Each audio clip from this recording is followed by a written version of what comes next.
before then, if a state discovered oil, 50% of that oil return, the royalty, goes to the state. 30% goes to something then they call distributable pool. 20% is all that goes to the federal. In '69, the federal government changed that and in effect asked for the 100% to come to the federal government, and you will then have some formula to distribute among the states. And of course, once it became money you can dispense, you're just dispensing it. You're creating states. Okay, so we have now 36 states which they can't raise their own resources. What would be your recommendation? Are you suggesting we go back to the mayoral system? Of course. It's the only way you can mobilize the energy of people coming together in one place. You see, the reason we ignored it was that we weren't going to make them pay for anything. The oil spoiled the whole of Nigeria. You created states not because they are viable, but because the federal can give them money from Abuja. So you now have cities which unfortunately are not created as such, but they're told they don't really have to tax their people. You can't levy repodun, whatever that is. That's a local government merging everybody together. And there are reasons why, in fact, those local governments don't generate any serious, if you like, commitment from their citizens.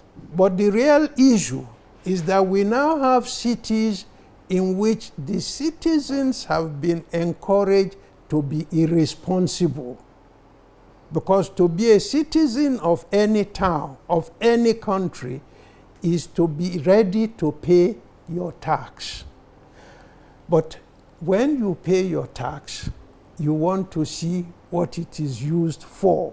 So one of the real problems is that the present local government law should be abrogated, and we get back to a law that recognizes cities and rural area because their needs are different.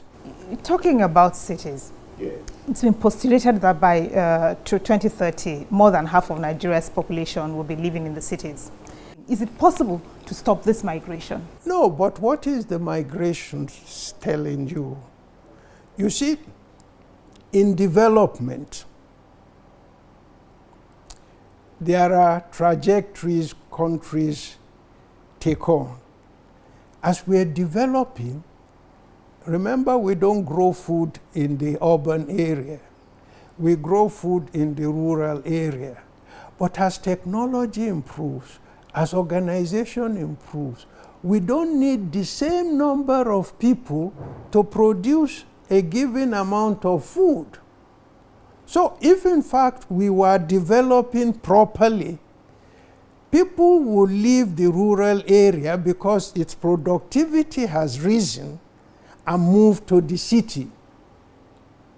Okay, so in any case, in a developmental context, people will move. Okay, now if you fail to develop the rural area, but you're doing social services like education and so on, as soon as those people, the younger people, have enlightenment and start to see what opportunities are in the cities, they will move.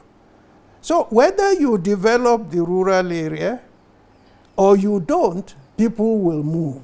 When people talk about we must stop it, it's like stopping the wave, you know?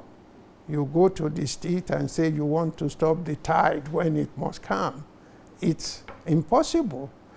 But if you're not developing the rural area such that the, if you like, the average productivity rises, but you leaving them to their poverty, their children will move. Faster than they would have anyway. Yes, because they don't see any future there. Now, some of the reasons for that poverty is another issue, because one of the things that happens to a society when it changes from being pre-capitalist to become capitalist is what it does with the land. Because that land then has to be surveyed and titled so that any farmer can be part of could have easy access to capital. You talk about the land reform very often. Precisely. What changes would you like to see made to the Land Use Act? That's another thing the military did by telling us the governors are the custodian of our land. How can they be? You can't take people's land without extinguishing their rights.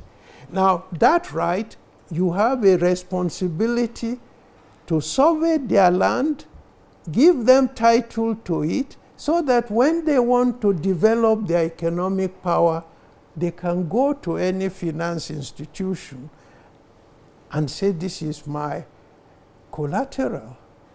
Because if the state government says he gave you a C of O, the owners of the land then wait with their cutlass and say, tell the governor, if this is his father's land, that he can, simply give it out, extinguish my right without, okay. And that is what makes people very, in fact, it's part of our problem of development. Because, okay, so I don't give it happily to governor, but I want to move to the town. I can't even sell it. Because if everybody has a title, and we were trying to do that, that's what the land reform was, to be able to do a systematic survey of people's land and say, this is yours, this is mine, here's my title document, agreed to by government. That has been done in a number of African countries.